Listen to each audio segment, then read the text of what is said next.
안녕하세요. 건강 365 아나운서 최인경입니다. 잇몸은 우리 치아의 뿌리를 덮고 있는 선홍색의 점막 조직입니다.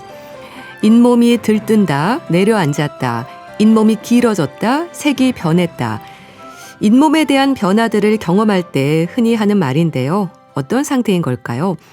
치은염, 치주염을 비롯해서 잇몸병의 위험은 왜 생기는 걸까요? 오늘은 전신 건강에도 영향을 줄 수 있는 잇몸병, 치주 질환에 대해 알아봅니다. 그리고 청취자 사연으로 함께하는 우리 집 주치의로 이어가겠습니다. 건강 365 싸이의 어땠을까 듣고 시작하겠습니다. KBS 라디오 건강 365 함께하고 계십니다. 잇몸이 건강해야 치아 건강을 유지할 수 있다는 말을 합니다. 잇몸에 생기는 어떤 변화들이 문제되는 걸까요? 인제대학교 상계백병원 치과 최혜란 교수에게 도움 말씀 듣겠습니다. 교수님 안녕하세요. 안녕하세요. 나이 들수록 잇몸이 내려가는 것 같다는 말을 합니다. 느낌일까요? 실제로 그런 변화가 생길 수 있는 걸까요? 네, 느낌이 아니라 실제로 일어나는 변화가 맞습니다. 네. 이거를 저희가 치은 퇴축이라고 부르는데요. 치아를 덮고 있던 잇몸이 뿌리 쪽으로 내려가면서 원래 안 보이게 됐던 치아 목 부분이 바깥으로 드러나는 현상이죠. 네. 다만 한 가지 꼭 말씀드리고 싶은 건 네. 나이 자체가 잇몸을 끌어내리는 요인은 아니라는 점입니다. 세월이 흐르는 동안 쌓인 잇몸 염증이나 네. 잘못된 칫솔질 습관이 그 자리에 흔적을 남기는 거라고 이해하시는 게 더 정확합니다. 네. 같은 연세라도 관리를 잘해오신 분들은 제가 봤을 때 잇몸이 거의 그대로 있는 경우가 꽤 있었습니다. 네. 치아를 지지해 주는 게 잇몸이라는 생각을 하는데요. 어떻게 이해하면 될까요? 네. 꽤 많은 분들께서 잇몸 부분을 살짝 오해하시는 부분이 있어 오늘 짚어드리고 싶습니다. 네. 사실 치아를 진짜로 붙잡고 있는 주인공은 잇몸이 아니라 그 속에 숨어있는 뼈입니다. 우리 눈에 보이는 분홍빛 잇몸은 예를 들면 마치 흙 위를 덮은 잔디 같은 역할이라고 생각하시면 되고요. 네. 치아를 단단히 자리 잡게 하는 건 그 아래에 단단한 흙, 즉 치조골이라고 부르는 잇몸 뼈입니다. 네. 그래서 잇몸병이 무서운 이유가 바깥 잇몸만 상하는 게 아니라 보이지 않는 뼈 부분까지 서서히 무너뜨리기 때문입니다. 네.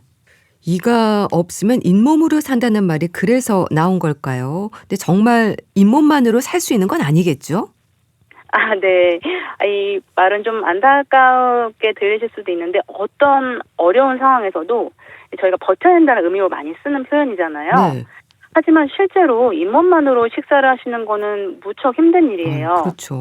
예, 잇몸은 치아처럼 단단하지 않아서 음식을 으깨는 일을 계속 시키게 되면 네. 헐게 되고 결국 이 자리에 염증이 생기거든요. 무엇보다 치아가 빠진 자리에 씹는 이 건강한 자극이 사라지게 되면 네. 뼈, 즉 그 아래 치조골이 점점 줄어들어서 얼굴 모양까지 변할 수 있습니다. 그래서 잇몸만으로 산다는 건 어디까지나 비유일 뿐이고요. 네. 가능한 자연 치아를 오래 지키시거나 상실된 부분은 적절한 보철 치료로 네. 꼭 회복하시기를 권장드립니다. 치주 조직이 무너졌다는 말도 하잖아요. 치주 조직을 구성하는 중요한 요소가 또 잇몸으로 이해를 하면 될까요? 네, 그렇습니다. 잇몸이 그중 하나인 것은 맞습니다. 네. 네, 그 치과 용어들 접하시다 보면 치주, 치은, 치조 이런 비슷한 용어들 접하실 때 다소 혼동스럽게 느껴지신 적 많으실 텐데요. 치주 조직은 치아를 감싸고 지탱하는 4가지 구조물의 한 팀이라고 생각하시면 쉽습니다. 네. 일단 첫 번째 치은이라고 불리는 저희 핑크빛 잇몸, 그리고 그 아래 잇몸뼈인 치조골, 네. 그리고 세 번째는 치아 뿌리와 또 치조골 사이를 그물처럼 단단하게 연결해주는 치주인대라고 있어요. 네. 그리고 마지막으로 이제 치아 뿌리 표면을 덮고 있는 배각질이라는 이 4가지 요소가 한 팀처럼 움직여요. 근데 네. 통상적으로는 저희가 치주 조직이 무너졌다는 표현은 보통 이 중에서도 가장 중요한 뼈, 즉 치조골이 녹아내렸다는 의미로 쓰이는 경우가 많으니까 네. 간단히 이해하셔도 무방하겠습니다. 네. 그러면 잇몸은 어디부터 어디까지인가요? 치아 위에 붉은 부분을 생각하면 될까요? 네, 청취자분들 이해를 도와드리기 위해 예를 한번 들어보겠습니다. 네. 예, 거울로 입술을 살짝 젖히셔서 네. 아래 앞니를 자세히 보시면 치아 쪽으로 딱 붙어있는 연한 그 산호빛의 단단한 부분이 있어요. 네. 그리고 더 아래로 입술 쪽으로 내려가면 좀 더 붉고 말랑한 부분으로 이어지는 걸 보실 수 있을 거예요. 네. 흔히 잇몸은 치아의 목 부분을 둘러싸고 있는 부분부터 그리고 그 아래 잇몸뼈에 단단히 붙어있는 연한 산호빛의 부위까지를 말합니다. 근데 이 부분이 검게 변하거나 네. 검붉게 변하거나 부어 있으면 잇몸이 보내는 이상 신호라고 보시면 됩니다. 네. 치아와 치아 주변을 덮고 있는 점막이 잇몸인 거네요. 네, 정확하십니다. 이 치아 주변을 감싸면서 잇몸뼈를 덮고 있는 점막이 바로 잇몸인데요. 네. 특히 치아에 단단하게 붙어있는 이 잇몸 부분은 음식을 저희가 이제 씹는 압력이나 칫솔질의 마찰을 견디도록 좀 더 질기고 두툼하게 만들어져 있어요. 네, 일종의 보호막인 셈이죠. 네. 그래서 이 보호막이 이제 염증으로 헐거워지게 되면 그 틈을 타고 세균이 잇몸 깊은 부위로 침투하기가 쉬워집니다. 네. 그러면 잇몸 건강을 해치는 요인이라고 한다면 치석일까요? 네, 가장 직접적인 요인이 맞습니다. 음식을 드시고 나서 닦이지 않고 남은 찌꺼기에 세균이 붙게 되면요, 네. 끈적한 막이 생기는데 이걸 치태라고 합니다. 그리고 처음에는 이제 이게 이솔질로 이렇게 닦이거든요. 네. 근데 이거를 이제 그대로 두시게 되면 침성분과 함께 이제 점점점 돌처럼 단단한 치석이 되어버려요. 예, 근데 이 문제는 이 치석이 표면이 거칠어서 네. 세균이 더 아이러니하게도 더 잘 달라붙을 수 있는 발판이 된다는 점이고요. 네. 그리고 여기서 이제 독소가 또 끊임없이 나와서 잇몸을 공격하게 됩니다. 그래서 한번 굳어버린 치석은 칫솔질로는 잘 떨어지지가 않거든요. 그래서 네. 꼭 치과에 오셔서 스케일링으로 제거를 하시면 되겠습니다. 치석까지 가지 않도록 구강 관리를 잘 해야 되겠네요. 잇몸 건강의 위험을 알리는 신호랄까요? 또 증상이 있지 않을까 싶은데요. 네, 맞습니다. 우리 잇몸은 생각보다 이제 솔직해서 이상이 생기면 바로 신호를 보내는데요. 네. 가장 먼저 나타나는 건 양치하실 때 이렇게 피가 조금씩 비치시는 거예요. 네. 네, 그다음에 출혈 다음으로 잇몸이 붉게 붓거나 색이 변하거나 또 구취가 심해지는 증상이 따라오거든요. 네. 그래서 이제 여기서 더 진행되면 치아가 아프거나 시리거나 아니면 네. 치아 사이가 벌어지게 되고요. 또 심하면 미세하게 흔들리는 느낌까지 오게 되죠. 네. 그래서 이런 신호들을 이제 며칠 지나면 괜찮아지겠지 하고 진통제로 넘기지 마시고 네. 이게 뼈가 조용히 녹고 있는 신호일 수 있어서 아이고. 꼭 점검을 받으시기 바랍니다. 네. 그렇게 잇몸에 문제가 생기면요. 일단 먹는 즐거움을 방해하지 않을까 싶은데 어떨까요? 네, 맞습니다. 바로 이 점이 환자분들께서 가장 힘들어하시는 부분입니다. 그러시군요. 예, 잇몸이 염증이 있으면 이제 이게 따뜻하거나 차는 시기도 치아가 불편하게 될 수도 있고요. 그리고 그 잇몸과 함께 씹을 때마다 묵직하게 아파서 좋아하시던 음식도 잘 못 드시게 되면서 네. 이 일상생활이 조금씩 흔들리게 되거든요. 네, 그러다 보면 환자분들께서 이제 부드러운 것만 드신다고 하세요. 네. 그리고 또 영양 균형도 깨지기가 쉬워서 제가 항상 말씀드리고 싶은 거는 이 잇몸 건강이 꼭 네. 삶의 질이라는 점을 꼭 강조드리고 싶습니다. 네. 이런 잇몸 질환은 나이와 상관없이 특히 젊은 층에서도 생길 수 있는 거겠죠?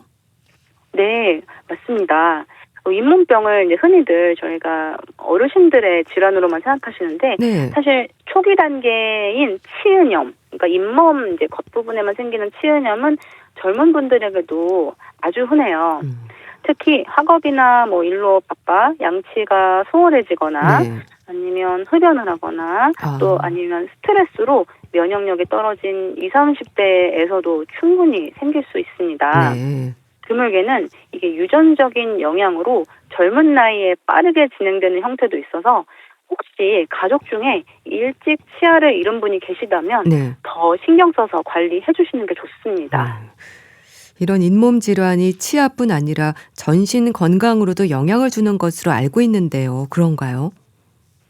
네, 이 부분이 오늘 건강 365 청취자분들께서 가장 주목하셔서 들어주셨으면 하는 대목입니다. 네. 잇몸병은 입안에서만 끝나는 국소적인 문제가 아니고 저희가 온몸의 건강과 긴밀하게 연결된 만성 질환입니다. 네. 잇몸 속에 염증이 이제 이게 시작이 되게 되면 네. 저희가 이게 결국에는 전신으로 확장될 수가 있는 거거든요. 그래서 네. 학계에서는 이제 잇몸병을 당뇨, 심혈관 질환, 조산, 심지어는 치매와도 연관지어서 아이고. 활발히 연구를 하고 있습니다. 네. 예, 그래서 입안에 있는 작은 불씨가 온몸으로 확산될 수 있다는 점을 꼭 기억해 주셨으면 합니다. 그러니까 잇몸 속에 있는 염증들이 혈관을 통해서 돌아다니면서 전신으로 영향을 주는 거네요. 네, 정확하게 말씀을 해주셨는데요. 네. 이 잇몸은 우리 눈에 작아 보일 수 있잖아요. 입안 염증은. 네. 근데 이게 염증이 생긴 잇몸 주머니 안쪽 표면을 저희가 전부 펼쳐보면 이제 비율을 들어서 거의 손바닥만한 넓이가 된다고 보시면 돼요. 그래서 그만큼 이제 큰 상처가 입안에 열려 있는 셈이죠. 그래서 네. 이 세균이나 독소, 염증 물질이 혈관 속으로 이제 침투해서 이게 결국에는 전신을 순환하게 됩니다. 그래서 이제 구강 관리가 이게 치아 문제가 아니고 전신 건강을 지키는 일이라고 보셔도 무방하겠습니다. 전신에 영향을 미친다고 하셨는데 그래서 심혈관이나 뇌혈관에 문제를 일으킬 수도 있는가 보죠? 네. 상당히 여러 연구에서 그 연관성이 지금 꾸준히 보고되고 있는데요. 네. 이 잇몸병을 일으키는 세균과 염증 물질이 이제 혈관벽에 영향을 주면서 동맥경화와도 상관성이 있다. 이런 연구도 있고 또 결국에는 이것이 심근경색이나 뇌졸중 같은 더 큰 질환의 위험을 높일 수 있다는 연구들이 나오고 있어요. 그래서 이제 물론 잇몸병이 있다고 해서 반드시 100% 심장 질환, 뇌혈관 질환으로 이어진다는 뜻은 절대 아니고요. 근데 다만 잇몸 관리를 잘하는 것이 전신 건강에는 분명히 도움되는 방향이라고 말씀드리고 싶습니다. 네. 그리고 또 당뇨병 환자들에게도 잇몸병에 대한 관리가 강조가 되는데요. 치주염과 같은 잇몸병의 위험이 합병증으로 올 수 있지 않나요? 네, 맞습니다. 사실 이 치주염을 당뇨에 저희가 6번째 합병증에 부를 만큼 둘은 뗄래야 뗄 수 없는 사이거든요. 네. 그래서 흥미로운 거는 이제 이 관계가 한쪽 방향이 아니고 서로 상호 주고받을 수 있다는 점이에요. 네. 그래서 혈당이 높으면 잇몸의 작은 혈관들이 이제 손상되게 됩니다. 그래서 면역력이 떨어지면서 잇몸병이 훨씬 빨리 심하게 진행되고요. 네. 또 잇몸 염증이 심하면 그 염증 물질이 혈당 조절을 방해해서 당뇨 관리를 더 어렵게 만들기도 합니다. 네. 그래서 당뇨 있으신 분들은 이제 매일 혈당 수첩 챙기시잖아요. 그래서 그 부분 잇몸도 함께 관리를 해주셔야 이제 관리를 잘 건강을 지키실 수 있을 겁니다. 당뇨병 환자들도 잇몸 관리하셔야 되는 거고요. 누구나 조심해야겠지만 임신 중에도 걱정입니다. 잇몸이 들뜬다는 말도 하고 잇몸병으로 고생하는 분들이 있거든요. 호르몬의 영향일까요?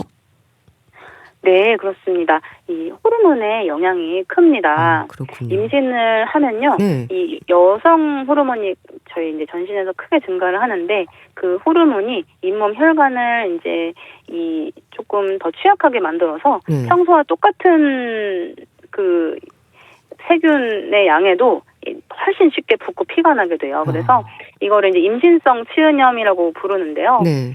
심한 경우 이제 잇몸에 작은 혹처럼 막 부어오르 올라서 오시는 분들도 있어서 대부분은 출산 후에 이제 이게 호르몬이 안정되면서 가라앉거든요. 네. 그래서 이제 관리를 잘 해놓으시면 진짜 치주염으로 넘어갈 수 이제 있는 거를 막기 때문에 임신 중에도 꼭 부드러운 칫솔질과 관리를 해주시기를 당부드립니다. 임신성 치은염이 올 수 있다고 하셨는데요. 그럼 임신 전에 치과 검진을 받는 것도 좋겠네요.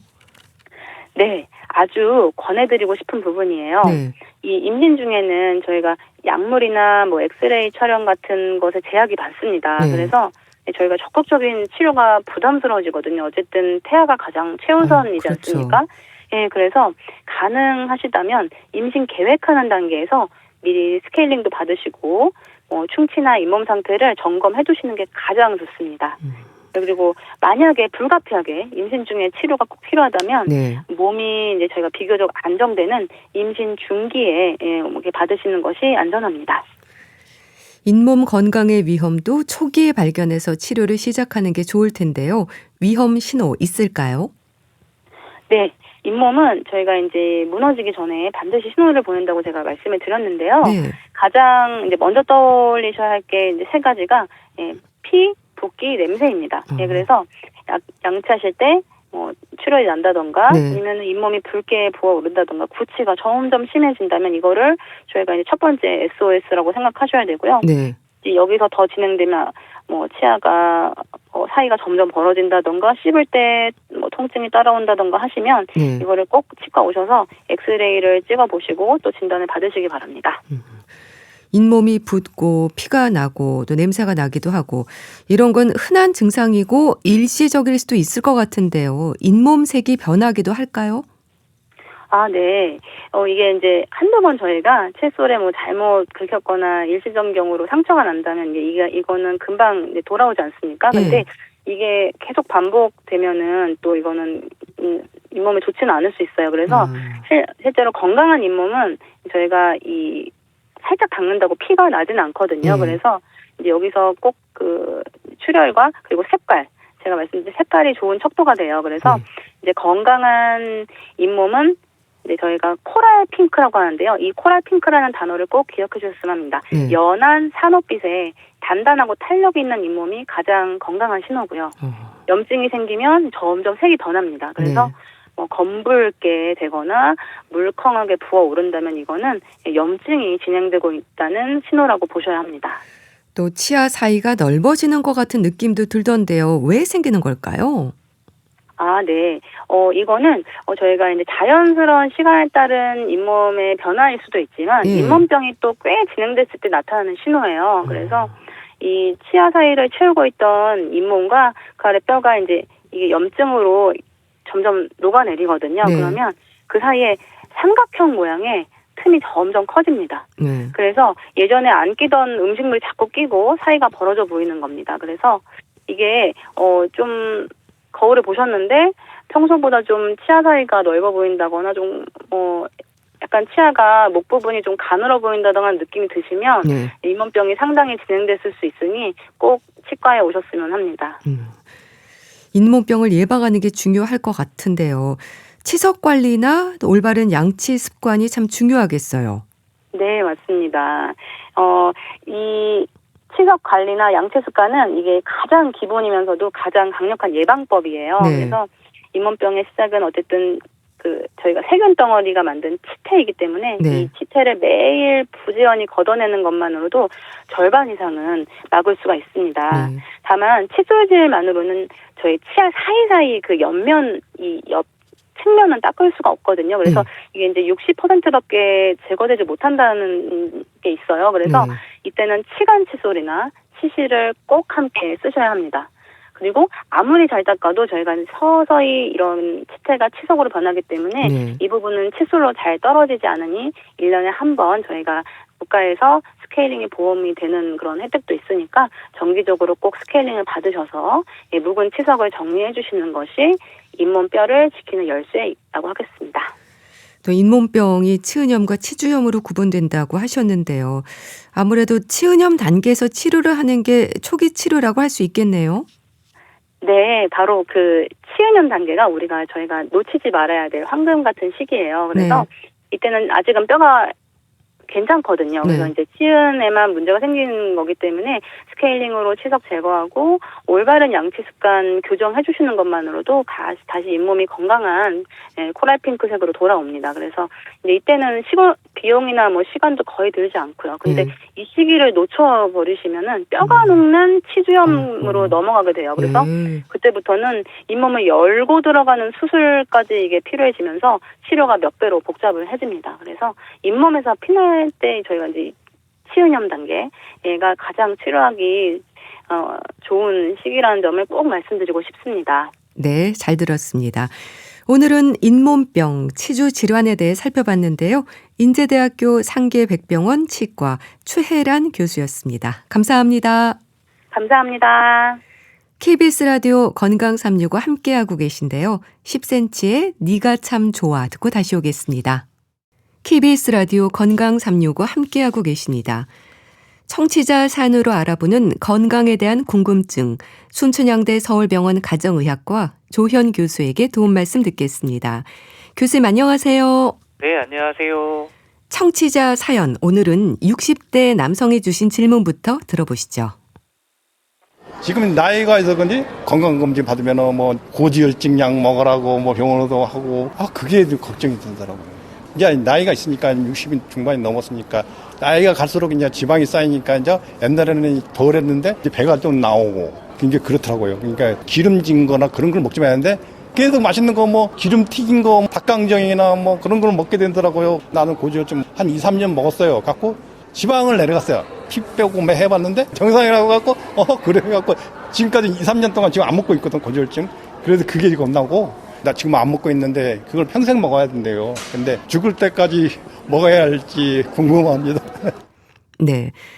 사연 주신 분은 60대이신데요. 고지혈증으로 약 처방을 받아서 2, 3년 정도 약을 복용을 하셨다네요. 그런데 수치가 조절되면서 약을 임의로 끊은 것 같은데 약을 안 드신 지도 2, 3년 정도라고 합니다. 어떤가요? 사연 주신 분처럼 임의로 약을 중단하는 분들이 많죠? 네, 정말 자주 보는 편이고요. 네. 이 고지혈증 약을 먹고 이제 콜레스테롤 수치가 좋아지면은 이게 이제 정상으로 돌아왔나 보다라고 생각하시고 네. 약을 이제 끊어도 되겠다라고 생각하시는 분들이 많거든요. 근데 이때 이제 수치가 좋아진 거는 그러니까 몸이 완전히 뭐 치료가 돼서라기보다는 네. 약이 이제 콜레스테롤을 잘 낮춰주고 있기 때문인 경우가 많습니다. 네. 이제 고지혈증은 또 증상이 거의 없기 때문에 뭐 혈압처럼 뭐 어지럽거나 뭐 두통이 있는 것도 아니고 네. 그다음에 이제 당장 이제 어디 불편하지가 않다 보니까 약을 먹어야 될 필요성을 좀 덜 느끼기가 쉽거든요. 네. 그래서 약을 끊더라도 한동안은 별 문제가 없는 것처럼 느끼지만 이 콜레스테롤이라는 건 다시 올라갈 수가 있고요. 네. 그러는 사이에 혈관에는 또 이제 부담이 또 쌓일 수가 있거든요. 그래서 약을 중단할지는 반드시 검사 결과하고 이 의사하고 상의해서 결정을 하셔야 됩니다. 네. 고지혈증 진단을 받는 분들이 많잖아요. 아주 흔한 질환이죠. 굉장히 흔합니다. 네. 뭐 나이가 들수록 뭐 체중이 늘수록 운동량이 줄어들수록 이 고지혈증 진단을 받게 되는 경우가 많아지고요. 네. 특히나 이제 40, 50대 같은 경우에는 이제 건강검진에서 이 콜레스테롤 수치가 높다고 듣는 분들이 굉장히 많습니다. 네. 이 고지혈증이라는 거는 그냥 콜레스테롤하고 중성지방이 필요 이상으로 많은 상태를 말을 하거든요. 네. 그래서 이제 본인 같은 경우에는 이제 특별히 아픈 데가 없는데 검진에서 이제 갑자기 또 약을 먹으라고 하니까 당황하시는 분들도 그렇죠. 굉장히 많습니다. 네. 그럼 원인은 식습관이 가장 클까요? 아무래도 이제 가장 중요한 원인은 식습관이고요. 네. 그래서 뭐 기름진 음식이라든지 뭐 과식이라든지 뭐 탄수화물 섭취가 많아지게 되면은 이 콜레스테롤이라든지 중성지방이 올라갈 수가 있습니다. 근데 단순하게 이 식습관 문제는 또 아니고요. 나이라든지 유전, 체질 뭐 이런 여러 요인들이 작용을 하거든요. 네. 그러니까 특히나 이제 부모님이 이제 고지혈증이거나 뭐 혈관 질환이 있었던 분들 같은 경우에는 식사를 조심한다고 하더라도 이 수치가 더 높게 나오는 경우가 있습니다. 네. 그래서 내가 기름진 것만 좀 먹어서 생겼다라고 생각하시기보다는 네. 체질이 함께 작용한 결과로 이해하시는 게 좋습니다. 네. 사연 주신 분은 평소 기름진 음식도 좋아하고 또 배가 나와서 걱정이라고 하는데요. 그럼에도 현재 약을 끊은 상태입니다. 의사와의 상의 없이 임의로 약을 끊으면 어떤 위험이 생길까요? 이게 이제 고지혈증 약 같은 경우는 이제 먹을 때 이제 당장 이게 몸이 좋아지는 느낌이 또 나지도 않고 네. 그냥 끊는다고 하더라도 이제 별 문제가 없는 경우가 굉장히 많거든요. 그래서 콜레스테롤 약을 먹지 않아도 뭐 큰 변화가 없구나 해서 이제 끊으시는 경우가 많은데 네. 이게 문제가 되는 부분이 콜레스테롤이 올라가더라도 증상이 거의 없는 부분입니다. 그래서 혈관 안쪽에 천천히 쌓이다가 어느 순간을 좀 넘어서게 되면은 심근경색이라든지 뇌졸중 같은 이제 큰 문제로 이제 나타날 수가 있거든요. 그래서 약을 끊을지 말지는 단순하게 이제 수치가 정상이다라고 보고 판단하는 건 아니고요. 네.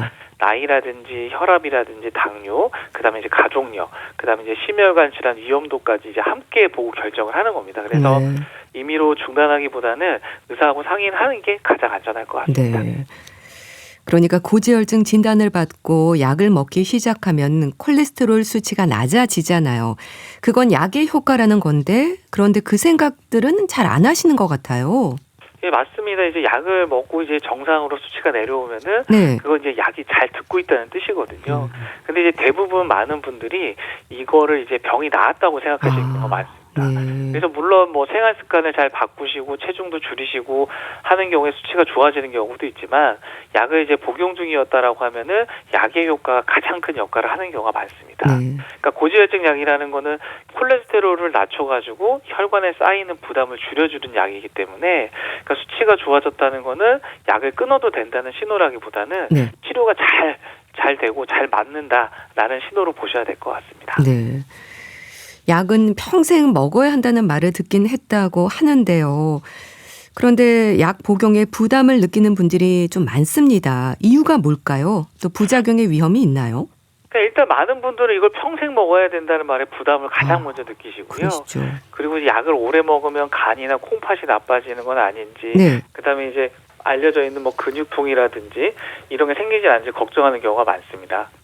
근데 이제 고지혈증 약, 특히 이제 스타틴 계열의 약물 같은 경우는 네. 대부분의 경우에는 부작용이 없이 잘 복용을 하시는데 일부에서는 이제 근육통이 생길 수가 있고요. 네. 약 때문에 약간 피로감을 느끼실 수가 있고 간에 조금 무리가 가는 부작용이 생길 수가 있습니다. 네. 근데 이제 부작용이 있다고 해서 약을 끊는 건 답이 아니고요.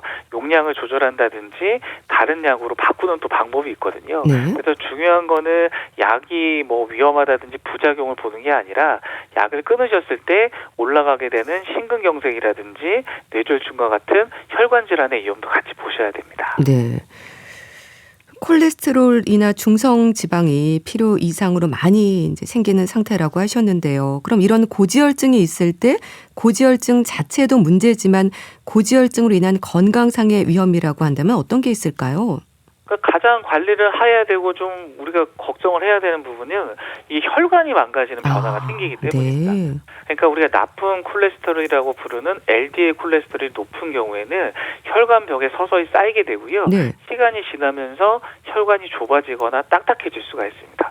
근데 이거는 굉장히 좀 조용하게 진행이 되고 네. 특별히 아프거나 이제 불편하지도 않는데 혈관 안에서는 이제 변화가 계속 생긴다는 말이거든요. 네. 그러다가 어느 순간 심장혈관이 막히면 심근경색, 뇌혈관이 막히거나 터지면 뇌졸중으로 이어질 수가 있습니다. 네. 그래서 이 고지혈증 치료라는 거는 지금 당장 뭐 증상이나 불편감을 없애는 치료라기보다는 앞으로 발생할 수 있는 혈관 질환을 예방하는 치료라고 이해를 하셔야 됩니다. 네.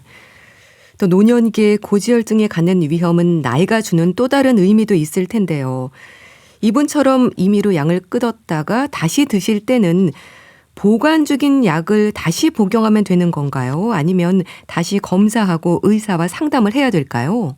일단 다시 검사하고 상담하시는 게 맞습니다. 아, 네. 그 약을 굉장히 좀 오래 보관하시는 분들이 꽤나 많으신데 네. 예전에 먹던 약은 그냥 이제 폐기하시는 게 좋으시고요. 왜냐하면 이제 시간이 지나면서 약의 효과도 떨어질 수가 있고, 네. 그다음 본인의 그 콜레스테롤 수치도 달라질 수가 있거든요. 그다음에 또한 이제 혈압이라든지 당뇨가 있다거나 아니면 이제 간 기능이라든지 신장 기능이 또 달라질 수가 있기 때문에 네. 새로 검사하고 약을 드시는 게 맞습니다. 네. 그리고 이제 60대 이후라고 하시면은 나이 자체가 이 심혈관 질환 위험을 높이는 요소가 되거든요. 그래서 단순하게 우리가 콜레스테롤 수치만 하나만 보는 건 아니고 네. 전체적인 또 위험도를 평가를 해야 되거든요. 그래서 예전에 먹던 약이 지금도 맞는지 용량은 또 적절한지 이런 것들을 이제 검사를 통해 가지고 다시 결정을 하셔야 됩니다. 네. 뭐 앞서 기름진 음식, 과식, 탄수화물 이런 것들 지적을 하셨지만요. 고지혈증으로 약을 복용하는 분들에게도 식습관이라든지 지켜야 하는 생활 습관은 있지 않을까요?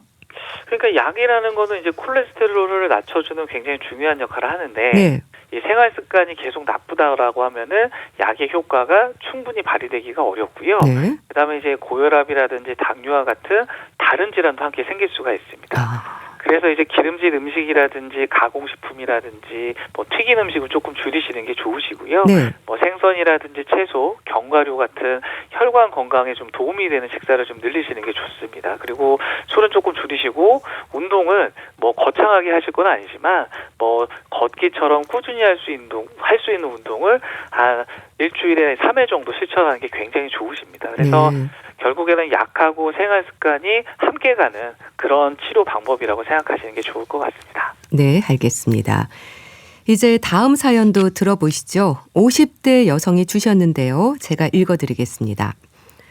무좀이 손톱부터 시작됐습니다. 벌써 1년쯤 된 것 같은데요. 부지런히 약을 발랐습니다. 집안일을 할 때는 일회용 장갑을 끼고 하느라 참 많이 불편하지만 빨리 낫기를 바라는 마음에 열심히 치료했는데요. 손톱이 조금씩 자라면서 이제 반쯤 남았습니다. 무좀균의 손톱이 모두 잘려나가면 완전히 치료가 되는 건지 궁금합니다. 너무 오랫동안 고생을 해서 아주 징글징글합니다. 그런데 문제는요. 3개월 전인가부터 발톱에도 무좀이 생겼습니다. 왼쪽 발의 엄지 발톱에 무좀이 생겼는데요. 이건 또 어찌해야 할지 매니큐어처럼 바르는 약을 타와서 발톱 무좀도 치료하고 있는데 참 이상한 건 정말 조심을 하거든요. 근데 발톱에도 무좀이 또 생긴 건 이해할 수가 없어요. 제가 너무 깔끔해서 유난스럽다는 말을 듣는 사람인데 이게 무슨 일인지 또 다른 발톱으로 전염될까 봐 걱정입니다. 왜 자꾸 생기는 걸까요? 라고 사연을 주셨습니다. 무좀으로 고생을 하시네요. 손톱 무좀으로 시작해서 발톱으로까지 무좀이 생겼다고 하는데요. 손발톱 무좀도 흔하죠? 예, 흔합니다. 네. 우리가 보통 이제 무좀이라고 하면은 이제 발가락 사이가 가렵고 이제 벗겨지는 이제 피부 무좀을 먼저 떠올리게 되는데 네. 손톱이나 발톱에도 이제 무좀균이 들어가서 이 손발톱 무좀이 생길 수가 있습니다. 그러니까 손톱보다는 이제 발톱 무좀이 비교적 흔한데, 네. 그러니까 발은 아무래도 신발 안에 오래 갇혀 있고 땀도 차고 이 통풍이 잘 안 되기 때문에 발생하기가 조금 더 쉽고요. 손톱 무좀은 뭐 비교적 더 흔하지만 네. 물리를 많이 하시거나 손이 자주 젖는 분들, 네. 그다음에 이제 손톱 주변 피부가 약해진 분들에도 또 생길 수가 있습니다. 네. 손발톱 무좀이 좀 흔하다고 하셨는데요. 그럼 피부에 생기는 무좀과 손발톱 무좀에서 원인이라든지 좀 차이가 있는 건가요? 그러니까 원인균은 비슷한 경우가 많습니다. 네. 그러니까 곰팡이균, 특히 이제 피부 사상균이 이제 피부라든지 손발톱의 각질을 먹고 자라면서 생기거든요. 네. 근데 이제 생기는 위치가 다르면은 양상이 조금 다르게 나타납니다. 그러니까 피부 무좀은 이제 가려움, 각질, 벗겨짐, 갈라짐처럼 비교적 눈에 빨리 띄는 증상들이 나타나게 되고요. 네. 이 손발톱 무좀 같은 경우는 그냥 색깔이 조금 누렇게 변하거나 네. 아니면 하얗게 뜨거나 그다음에 두꺼워지고 부스러지는 식으로 나타나게 되거든요. 네. 그러니까 손발톱은 아무래도 딱딱하고 자라는 속도가 굉장히 좀 느리기 때문에 그 치료도 훨씬 더 오래 걸리는 편입니다. 네. 그래서 이제 손발톱 무좀 같은 경우에는 새로운 손톱이나 발톱이 자라올 때까지 좀 기다려야 되기 때문에 몇 달 이상 걸리는 경우가 많습니다. 네. 사연 주신 분은 피부 무좀에 대한 얘기는 없는데요. 손톱과 발톱에만 무좀균이 있고 피부에는 증상이 없는 경우도 많은가요? 네, 그런 경우도 있습니다. 네. 그러니까 손발톱에만 변화가 좀 눈에 띄고 이 피부 증상은 거의 없거나 본인이 좀 느끼지 못할 정도로 약한 경우도 있습니다. 네. 그러니까 특히 이제 발가락 사이가 뭐 하얗게 불거나 각질이 생긴 정도는 네. 이게 무좀이라고 생각하지 못하고 지나가는 경우도 많거든요. 네. 그리고 이제 발톱 무좀 같은 경우는 신발이나 양말, 발 주변 피부에 남아있던 균이 발톱으로 들어가면서 생기게 되거든요. 그러니까 다만 근데 이제 손발톱이 변했다고 해서 모두 또 무좀은 아닙니다. 네. 그러니까 외상이라든지 건선, 습진 이런 걸로도 이제 손발톱 모양이 변할 수가 있기 때문에 네. 이게 오래 지속되거나 뭐 치료가 잘 안 되거나 그런 경우에는 확인을 하시는 게 좋습니다. 네. 무좀균이 참 끈질긴 것 같습니다. 1년 이상 치료 중이라고 하는데요. 손톱 무좀으로 약을 바르기 시작하면서 이제 손톱 반쯤 남았다고 하는데요. 하얗게 번영된 남은 손톱이 사라지면 손톱 무좀은 완치로 보면 될까요? 네, 그렇게 볼 수 있습니다. 아, 그렇군요. 왜냐하면 이제 손톱 무좀 같은 경우는 약을 바른다고 이제 변색된 손톱이 이제 바로 깨끗해지는 건 아니고요. 네. 그러니까 새로운 손톱이 자라면서 이 병 들어 있는 손톱이 밀려나가는 방식으로 좋아지게 됩니다. 그래서 이제 뿌리 쪽에서 그 깨끗한 손톱이 자라 나오게 되고요. 하얗게 변하거나 두꺼워진 부분은 점점 끝으로 밀려나가면서 그 잘려나가게 되면은 호전된다고 볼 수가 있습니다. 근데 네. 이제 이게 또 겉모양만으로 또 완치를 단정할 수가 어려운 게 네. 이 무좀균이 사라졌다라고 하더라도 이 손톱이 한동안은 좀 울퉁불퉁하거나 이 색깔이 좀 남아있을 수가 있고요.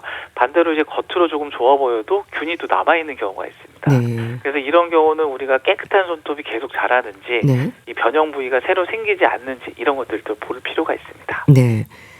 일상에서도 일회용 장갑을 끼고 살림을 하셨다고 합니다. 신경을 많이 쓰고 있는데 그렇게 관리를 해야 하는 거죠? 네, 굉장히 좀 좋은 방법이십니다. 왜냐하면 이제 손톱 무좀이 있을 때는 손이 오래 젖어 있거나 세제에 자주 노출이 되는 걸 줄이는 거 굉장히 도움이 되고요. 네. 왜 그러냐면 이제 주변 피부가 약해지고 갈라지게 되면은 그만큼 또 균이 들어가기 쉬운 환경이 되기 때문에 이 설거지나 물일을 하실 때 장갑을 끼는 거 굉장히 좋은 습관입니다. 네. 근데 이제 너무 이제 불편할 정도로 관리하실 필요가 또 없는 게 네. 이 중요한 거는 손을 씻은 뒤에 잘 말리시고 손톱을 너무 짧게 깎거나 손톱 주변을 뜯지 않는 게 더 중요할 수가 있습니다. 네. 오히려 이제 장갑을 끼실 때도 안에 습기가 너무 오래 차게 되면은 또 오히려 좋지 않을 수가 있거든요. 그래서 이제 비닐 장갑보다는 면 장갑을 먼저 끼고 그 위에 고무 장갑을 끼시는 게 훨씬 더 좋으시고요. 네. 그다음에 일이 끝난 다음에 손을 잘 말려주시는 게 훨씬 더 중요합니다. 네. 그런데요, 이렇게 치료도 열심히 하고 전염이 되는 걸 예방하기 위해서 신경을 썼는데 3개월 전부터 발톱 무좀도 생겼다고 합니다. 이런 경우도 많은가요? 그게 이제 손톱 무좀이 있다고 해서 반드시 발톱으로 옮는 건 아니지만 네. 그러니까 무좀균이라는 건 이제 손이나 발, 그다음에 이제 신발, 양말, 그다음에 이제 손톱깎이 같은 도구를 통해 또 옮겨갈 수가 있거든요. 아, 그렇군요. 특히나 이제 발 같은 경우는 이제 워낙에 습하고 이 따뜻한 환경이기 때문에 네. 균이 또 자라기가 쉽습니다. 그리고 이제 본인은 이제 피부 무좀이 없다고 생각하시는 경우가 많은데 이 발가락 사이에 약한 무좀이나 각질이 또 있는 경우가 있거든요. 네. 이런 경우에는 본인은 모르시지만 그런 균들이 발톱으로 들어가면서 발톱 무좀이 또 생길 수가 있습니다. 근데 이거는 이 깔끔하지 않아서 생기는 문제라고 보실 건 아니시고요. 네. 아무리 조심해도 이 손발톱이라는 건 자라는 속도가 느리고 또 이제 균이 들어가게 되면은 네. 오래 머물기가 좀 쉬운 구조거든요. 그렇기 때문에 이제 이거는 잘 점검하시는 게 가장 중요할 것 같습니다. 네. 발톱 무좀에 대한 약 처방은 손톱 무좀과는 다르게 매니큐어처럼 바르는 약이라고 하네요. 손발톱에 처방되는 약이 다른가요? 이 손톱하고 발톱 무좀의 원인균은 비슷한 경우가 많기 때문에 네. 그러니까 치료 원칙도 크게 다르지는 않습니다.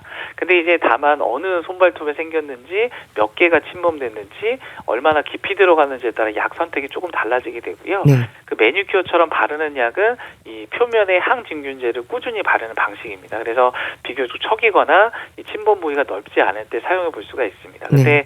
다만 이제 손발톱은 이제 아무래도 단단한 구조이기 때문에 약이 좀 깊게 좀 침투하기가 어렵고, 그다음 발톱 같은 경우는 더 두껍고 천천히 자라기 때문에 네. 시간이 좀 훨씬 더 오래 걸리는 편이고요.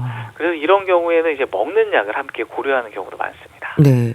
먹는 약은 좀 독하지 않나요? 이게 예전에는 좀 간에 좀 무리를 주기 때문에 독하다고 생각하시는 경우들이 많았는데 예. 요새는 약들이 좀 많이 좋아지면서 이제 간이라든지 이런 데 영향을 주지 않는 경우들이 훨씬 더 많습니다. 네. 가족 간의 전염을 막기 위해서도 그렇고요. 감염에 대한 부담이 있을 텐데요. 신경 써야 하는 부분 있지 않을까요?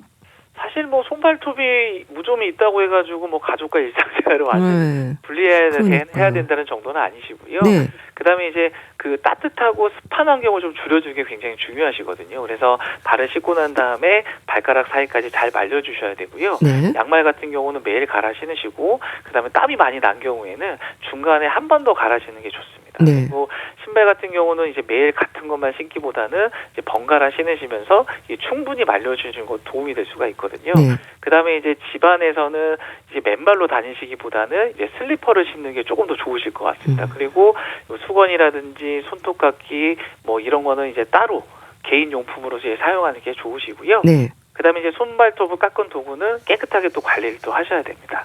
그리고 이제 발가락 사이 피부 무좀이 같이 있는 경우에는 그것도 함께 치료를 하셔야지 네. 발톱 무좀 재발을 또 줄일 수가 있습니다. 그래서 결국에는 뭐 무좀 같은 경우는 오래 걸리긴 하지만 네. 꾸준히 관리를 하게 되면은 치료가 되는 그런 감염으로 이해하시는 게 좋습니다. 네. 청취자 사연으로 함께한 우리 집 주치 잘 들었습니다. 순천향대 서울병원 가정의학과 조현 교수 감사합니다. 예, 감사합니다. 서인국의 애기야 보내드리면서 인사드릴게요. 오늘 방송은 KBS 콩 유튜브 채널로도 다시 들으실 수 있습니다. 건강365 아나운서 최인경이었습니다. 고맙습니다.